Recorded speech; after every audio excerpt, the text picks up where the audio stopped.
Hi అండి, అందరికీ నమస్కారం. Welcome back to my channel. ఈ వీడియోలో ఏపీ ప్రభుత్వ ఉద్యోగులకు 12వ పీఆర్సీ కమిషనర్గా పాత కమిషన్ రద్దు చేసిన చంద్రబాబు అండి. సో పూర్తి వివరాలు అయితే వీడియో ద్వారా తెలుసుకుందాము. వీడియోని ఎక్కడికైనా స్కిప్ చేయకుండా ఎండ్ వరకు చూడండి, అప్పుడే పూర్తి ఇన్ఫర్మేషన్ అనేది అర్థమవుతుంది. అలాగే వీడియోకి ఒక లైక్ చేయండి.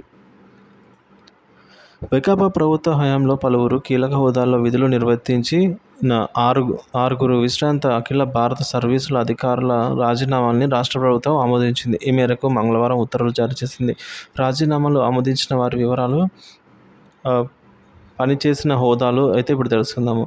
Sameer Sharma chief executive to chief minister, Manmohan Singh commissioner for 12th PRC, Y Madhusudan Reddy vice chairman MD and అటవీ శాఖ అభివృద్ధి సంస్థ, టి విజయ్ మార్క్ ఎగ్జిక్యూటివ్ వైస్ చైర్మన్ రాష్ట్ర రైతు సాధికార సంస్థ, కె గోపీనాథ్ అదనపు ముఖ్య కార్యదర్శి.